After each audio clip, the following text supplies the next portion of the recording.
It is hard to wrap the concept of loneliness. Why do we feel lonely when there are 7.5 billion people in the world? Why do we feel lonely when we can connect with people on a global and close scale with just a tap of a screen? We have all of these things, and I still wonder, why do we feel lonely? I don't know, but the one thing I do know is that there's a difference between being alone and feeling lonely. When you're physically all by yourself, there's no one to hurt you, to scare you, to love you, or even care about you. But that all changes if you go on your phone and see that your friends have hung out without you. We immediately feel sad and lonely because we didn't choose to be left alone. They just left us out. And I feel like this is a situation that can apply to mostly everyone. But this isn't what I'm going to talk about today. For me personally, I feel lonely when I'm surrounded by people. And I do have myself to blame for it, but I feel like society is at fault as well. Ever since I was younger, I had this idea that I had to fit into society. What was I thinking? I was already a part of it. Through social media, I thought that in order for people to like me and to be successful in life, I had to become a perfect person, which is what I strive to do.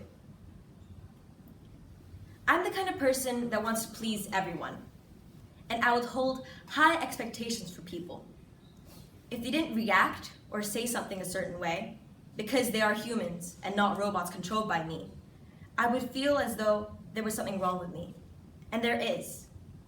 But I thought there was something wrong with me that made them not like me or not find me interesting. So I wanted to fix that. And I would think, but I would never ask them what was wrong with me, which was a big problem because I tried to fix myself. A perfect opportunity came around when I was going into high school. I was going to a new country, a new school, I was going to make new friends, and I was going to be in a different living situation. I was going to be far away from my family, which gave me a fresh, new opportunity to become someone I wasn't. And this was the worst decision I've ever made.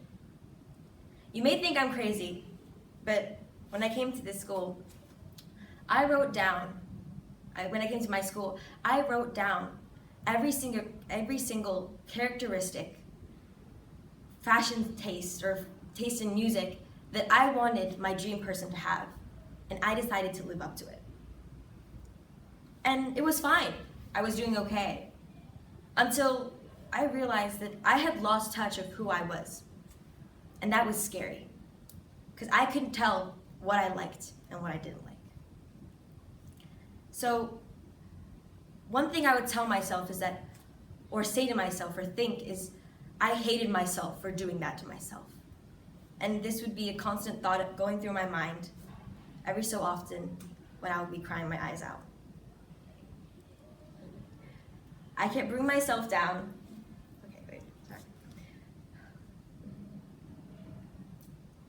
I kept bringing myself down, and I was in a bad place. And I thought I was depressed or had anxiety from what I had read on the internet. But that wasn't the case.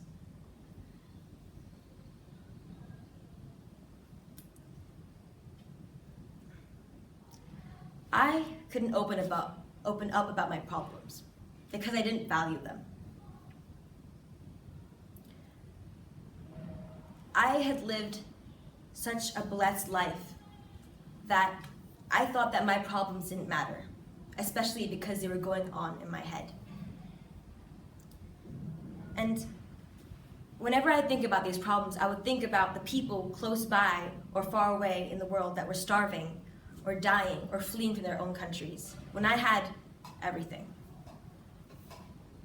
So I was so alone, and I felt like I couldn't tell anyone. But then one of my greatest passions is to help people, and I wanted to help those people in need. But then I realized I couldn't help them if I can't help myself.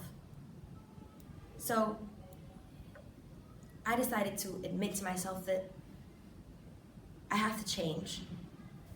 and that I shouldn't be feeling this way and I should accept myself.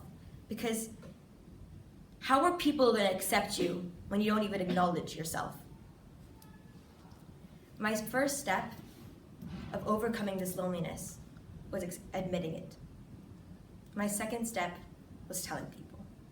And this is what I'm doing right now. To the people that feel alone, just know that you are not.